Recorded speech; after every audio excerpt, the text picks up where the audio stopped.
Hi guys, in this video we will talk about scripts in Tesla SCADA 2. You can use two languages to write a script, FBD, functional block diagram, and ST, structured text. The table shows the main pros and cons of using each language. The FBD language is clear and familiar to software developers for PLC. But the FBD script can only be called when the value of the tag used in the script changes. At the same time, FBD is more convenient for implementing some tasks than in the ST language, for example managing timers. Structured text is more functional and suitable for most tasks. The ST script can be called every project update cycle, when a tag value changes, when starting, stopping a project, when opening, closing a screen, creating, deleting an object, when clicking the mouse on a screen, an object. The script can be bound to an object, screen, or a tag. Also, ST is more developed by developers of Tesla SCADA 2. In this video, we will talk about FBD scripts and in the next video about ST scripts. Let's look at an example in which this language is most often and most conveniently used. To do this, let's create tags. Tag 1 with type boolean and then copy it. So we get 4 tags of the same type. We also need tag count of byte type. Now let's create graphic objects on the screen. Add 2 lamp object.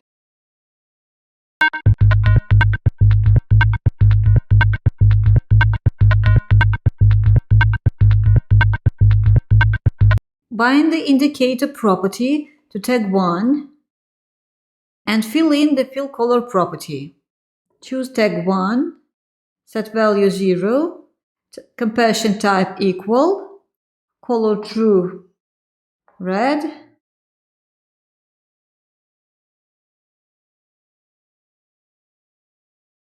so if tags 1 value is equal to 0, the fill color will be red. Otherwise, the fill color will be green.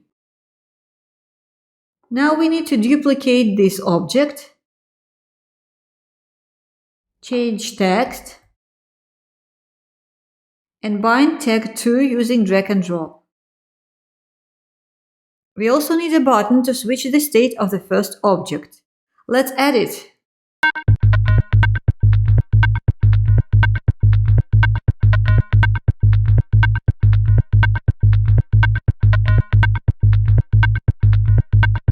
Fill in the control property, bind tag 1, and set function toggle. Also fill in text input property, set tag 1, type compression type equal, text true off, text false on. So when text 1 value is equal to 0, the button text will be off.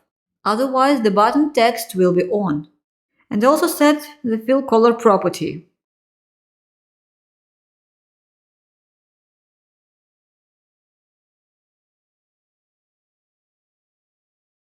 So we have 2 lamps and a button to switch the state of the first lamp. We will configure the state switching for the second lamp through a script. Scripts can also be combined into groups and subgroups, but we won't do this now. We create a script, leave a default name. You can specify a comment if necessary.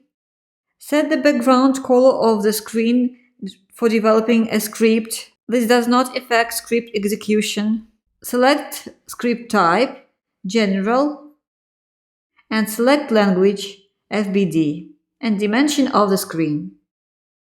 And now we can add blocks or objects that are represented in libraries. We will implement the following condition. When tag 1 is turned on, after 3000 milliseconds, tag 2 must switch to the state on. Let's add objects. Timer on,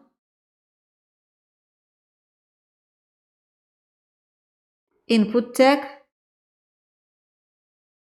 value, and output tag, and set values.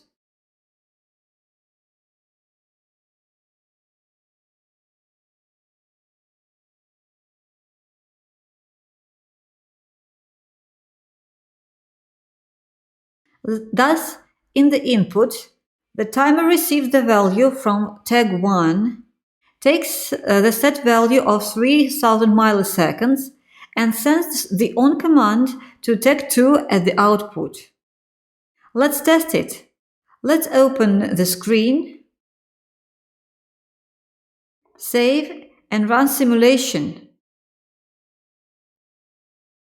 Using the button, we turn on the first lamp,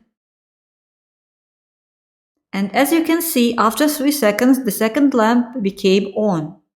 Let's stop the simulation. Now let's count the on-off cycles. We have already created the count tag with the byte type. Let's add an object for it.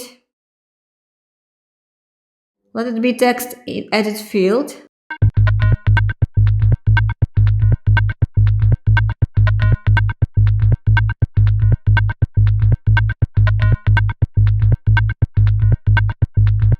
And fill in the text input property. We bind tag count, set type tag PV, and text before. Let's copy number of cycles.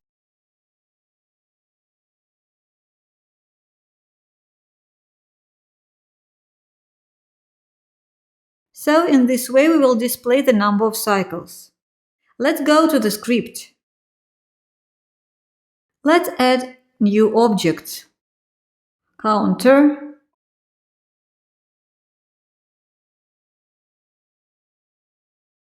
output tag, and value object. The counter object will take tag 1 as an input and pass the number of cycles to the count tag.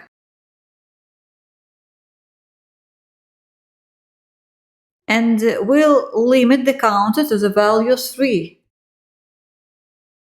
When the number of cycles reaches 3, the counter will reset. Let's test it. Save, go to the screen, and run the simulation.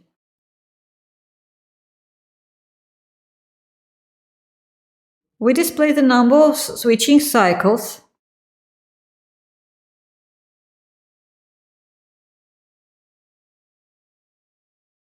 and when counter reaches 3, it starts working again.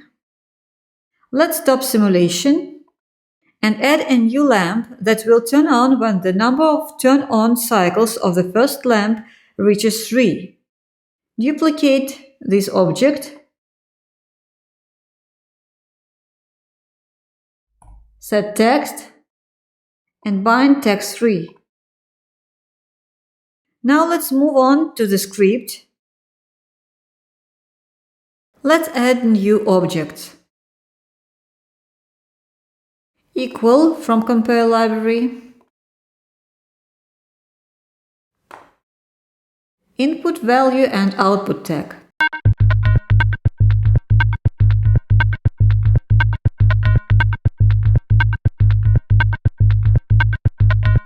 The input tag is count. Set value 3 and output tag 3.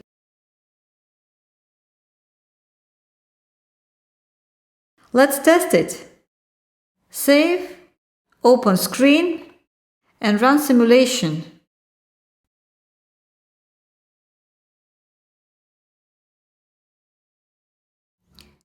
As soon as the value of the count tag became equal 3, the third lamp came on. Let's stop simulation and add another condition. Let's add another lamp.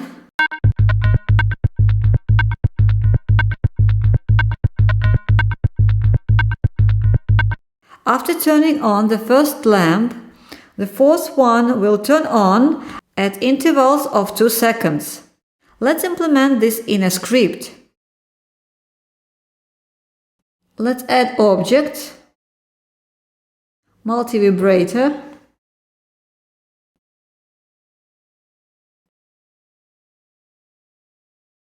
output tag, and value. The input tag is tag 1, value,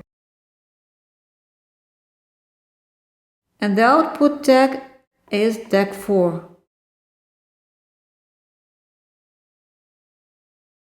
So our multi-vibrator takes tag 1 as an input, adds value 2000 milliseconds, and passes to tag 4 as output. Let's test it. Save, go to Screen, and run simulation.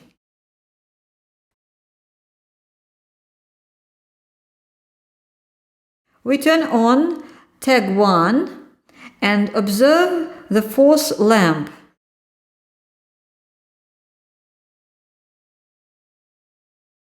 It turns on every 2 seconds. So in total, we turn on the first lamp by pressing a button. The second lamp lights up 3 seconds after the first one. The fourth one turns on every 2 seconds after the first one is turned on. And the third one turns on when the number of switching cycles for the first lamp is 3.